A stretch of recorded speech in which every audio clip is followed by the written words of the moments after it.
Hello and welcome to The Curators, episode 107, the weekly podcast and YouTube series where I discuss cool game and game-related crowd-funded projects from the Gamerati curated Kickstarter page, which you can find at kickstarter.com/Gamerati. I'm Marcelo, and our show is transmitted as a podcast that you can find just looking for The Curators on Apple Podcasts, Google Podcasts, Spotify, or Stitcher.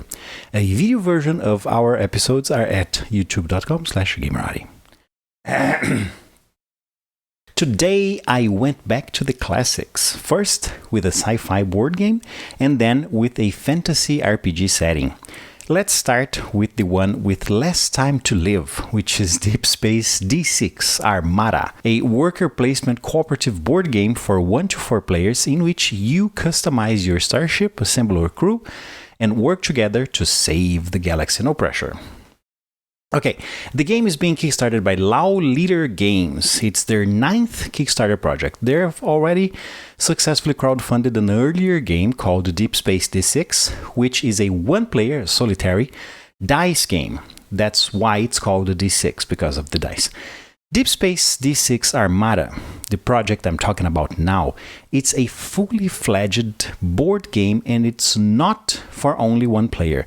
You can play it solo, but it also works well with 4 players.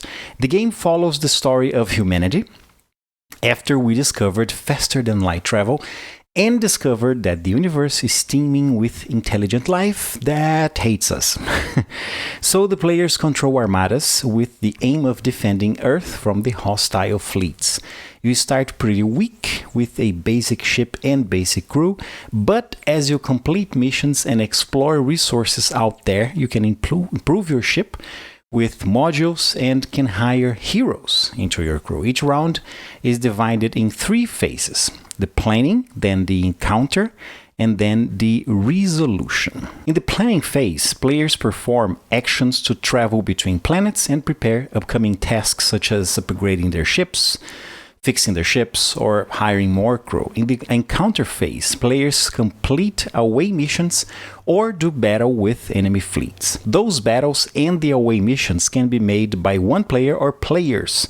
They can combine resources to win together. When in the resolution phase, which is the last phase, you pick up cards from the event deck and the threat detected deck. They often have hazardous effects that you must deal with immediately. The art direction of this game was centered in not making a game that's covered in black color just because it's in space. So Hammerdog Games, through the experience of the designer Tony Go, which is with visual design, went in the direction of Pulp Fiction sci-fi adventures of old, like with loud colors. Although the game doesn't have a board per se, as you actually scatter the planets over a table, so if you really want the feel of playing a space game, you can play over a Starfield tablecloth or a neoprene mat. Those are pretty easy to find. Okay, something else that drew my attention to this game was the design of the player boards, where you have your ship and crew on each player mat or player board. The boards are double layered, which means your upgrades will be slotted into place. That's very cool. What else? Oh yeah. The ship tokens are made of wood, which I think it's still traditional for board games and something that I know a lot of people prefer than plastic. And the dice are custom made with specific symbols used in the game, not regular boring numbers. The box of Deep Space D6 Armada comes with 6 double-layer starship boards, 6 wooden starship pawns, more than 50 station tiles, 20 basic crew dice, more than 30 unique hero dice, more than 30 heroic cards, 6 planet tiles, 52 event cards, 55 threat cards, 30 threat detected cards, 2 dice for enemy action, those are regular pipped dice, lots of tokens and pieces, and the rules and scenario book. The Kickstarter project is incredibly simple. It has one pledge level. Let's see here. $48 or more. You get one complete copy of Deep Space D6 Armada. Shipping will be charged after the campaign. The game is $48, but will retail at for $60 when it's released in friendly local game stores. And that's it.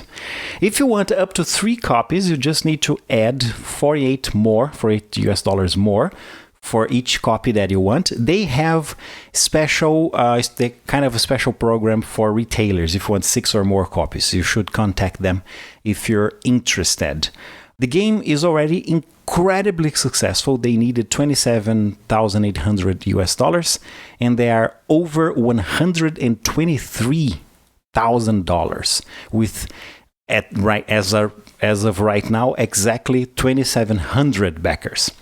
The project goes all the way to January 23rd. Shipping. Let's take a look at shipping. For US and Canada, shipping will be between $7 and $10. For Canada, between 11 and 16. Europe and Australia, 11 to 18 US dollars. For Asia, it can vary between 11 and 22. It depends on how many boxes they have to ship. For the rest of the world, it could go between 29 and 28 US dollars, which is not a lot. But they don't ship to Brazil. They don't ship to a lot of countries: Afghanistan, Brazil, Congo, Ivory Coast, Eritrea, Guinea-Bissau, Haiti, Iran, Iraq, Kazakhstan, Liberia, Libya, Myanmar, North Korea, obviously, Russia, Somalia, Sudan, Syria, and Ukraine. So I can't back this game. Bummer. But I understand. It's delivering to Brazil is complicated.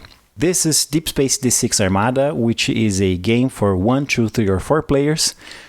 You don't need to have played the original solo dice game Deep Space D6. It's a standalone, it's an independent game, and it's on Kickstarter right now. Take a look. Let's take a look at the second game in this episode, which is called Chronicles of Diona, Chapter 1. It's an RPG setting and campaign for Dungeons & Dragons, which is being made by Hammerdog Games. It's their 4th Kickstarter. Okay, so Denoa is a world with 4 landmasses, all separated by a serpent. Yeah, there's a titanic magic serpent with divine powers that stops the peoples from one country from making contact with the others by literally coiling around the continents, the island continents. That made each continent develop their unique races, their unique character builds, magic systems, and even their own gods. The more success the Kickstarter campaign has, the more content the book will have. So far, they've unlocked 4 new archetypes: the human world wizard, the bloodstone dwarf underwarden, the green elf wood warden, and the quasi-poet warrior. Quasi are anthropomorphic badgers, which already makes the setting very cool.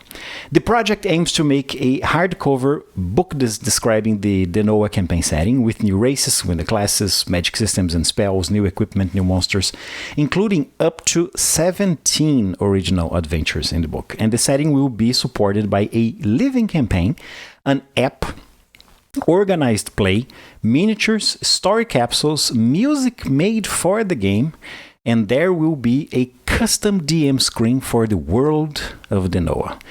The maps featured in the game are being made by Dungeon Fog to be supported by the software that they use, Project Deos, and the setting will be supported in World Anvil. In case you don't know what World Anvil is, it is a site for game masters, for RPG players, and for writers of novels. About half a dozen of writers, of novelists that I follow, but they use World Anvil to showcase their worlds and to even ask help of the readers. You use World Anvil as a world building toolset and campaign manager if you play RPGs, and there you can collaborate with others and even monetize your work. It's a very cool place full of very creative people. Okay, back to Denoa. The story of the game is like this. For millennia, the existence of the serpent called Sorogoros, the world worm, stopped communication between the island continents, and the knowledge of the brethren fading with each passing day, and their desire to the open sea, because the old peoples of Denoa were sailors, but this desire was all but lost. The game starts at a time in the story of this world where things are starting to change. Ships are starting to appear in ports outside the safe harbors and the inland seas, which the serpent doesn't affect. So there's ships appearing, coming from distant lands. And there's people saying that Sorogoros have been tamed. That means one thing: adventure. And that's the premise of the game. Denoa will try to be made by the players by using current technology to make it so, like the app and the websites. Hammerdog Games will make use of in-store only events, of online surveys, and of the dedicated app to gather our experiences and use them to shape the story of this world. So whatever you share with them could shape the official campaign, upcoming official event, or even a future product. That is very ambitious and very cool. All right, let's take a look at the rewards for backing Denoa. The book will be available in PDF and hardcover. If you buy the hardcover, you also get the PDF. The book can have between 64 and 300 pages. I think at the time of my recording, they have unlocked stretch goals enough to make the book 128 pages, but it can go all the way up to 300. Up to 17 adventures, I think they have released 3 or 4. But with the more stretch goals, more adventures they will have on the book. And let's see here, the mini screen. So it's a gem screen with 60 panels or 12 pockets, which fits cards of 4 by 6 inches. And the screen will come with 6 card stock inserts. Let's see here. It's written on one side of each card is an iconic piece of art from Denoa. On the other side is a classic DM screen information. A PDF of the mini screen inserts is free with the DM kit. There is an app. There will be music of Denoa.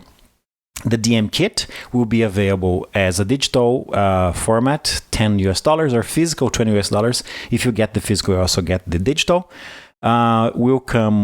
The DM kit will also come with the Denoa app for Android and iOS, player's guide and character sheets, both PDF and printed, 6 mini screen inserts in PDF, with a stretch goal expecting 6 more inserts. Also, there's the player kits that contains the Denoa app for Android iOS, player's guide and character sheets in PDF, miniatures, and fun packs available as add-ons. There's a player kit 2, which contains the player kit 1, plus 1 fun pack of story capsules and 1 Denoa miniature. They have 8 miniatures projected. They have already unlocked 3 miniatures, but they will unlock more with more stretch goals. There's a longer description of what a story capsule is here on the Kickstarter page. Then there are character packs with the ones they already released. And the description with a video of story capsules. Description with a video of the Denoa app. What else? That's a conversation with the designer about the organized play. Everything as a video and text here on the Kickstarter page. Let's see the price. All right, so to support Denoa for, let's see here, $10, you get the player kit 1, which is the basics with the Denoa app, the PDF of the player's guide, the PDF of the character sheet, music of Denoa, added if more than 100 players sign up for player kits. And let's see, you can add individual miniatures, fun packs, and other rewards to your pledge at the end of the campaign. Ships anywhere in the world. For $25, you get the player kit 2, which comes with everything from the player kit 1, plus 1 fun pack, 1 miniature, that's it. For $30, you get the digital bundle 1, which comes with the PDF of the book, PDF of the screen inserts, and music of Denoa. For $40, the digital bundle 2, which comes with the digital bundle 1, plus the DM toolkit, a digital version. For $60, you get the material bundle with the hardcover version of the book and the PDF of the book, PDF of the mini screen inserts, music of Denoa, And for $100, you get the Material Bundle 2, which is the hardcover of the book, the PDF of the book, music, DM toolkit printed and digital, TWGS mini screen with printed inserts, PDF of the mini screen inserts. For $120, the Material Bundle 3, which adds the... What does it add here? Hardcover of the book, PDF of the book, music, one event kit for the first event, DM toolkit, printed and digital, mini screens, printed inserts, PDF of the mini screen inserts. Then $180 is the Material Bundle 4, 1 year of events, hardcover of the book, PDF, music, DM toolkit, printed and digital version, mini screen with printed inserts, PDF of the mini screen inserts, and you can purchase fun packs, miniatures, just like the first one. All right. There's not a lot of art showcasing what we're gonna have inside the book, but the art they have here on the Kickstarter is already very beautiful, very professional. The Kickstarter project is going all the way to January the 31st, the last day of the month. So you have some time to consider this game. This one ships anywhere in the world, especially because they have PDF versions. If you don't want the physical materials, you can get the digital versions. They are already over their initial pledge level, but they established a kind of low pledge with $5,000 because they intend to assemble this campaign setting for D&D 5e with the add-ons, with the contribution of the players. Whatever we want, we will get. That's it for another episode of The Curators. You can find our curated page, the only one exclusively about tabletop games, at kickstarter.com/Gamerati. You can also email us at thecurators@gamerati.com. Through there, you can tell me if you liked the projects I commented today and if you're backing any of them. The show notes for this episode and all our episodes are at thecurators.gamerati.com, where you can watch the video versions or listen and subscribe to the podcast. The Curators can be found on your phone or computer on Apple Podcasts, Google Podcasts, Stitcher, and Spotify. Just look for Curators or The Curators. And that's it for me. Since this episode came a couple of days later than usual, we're having another episode in just a couple of days longer. Catch you next time.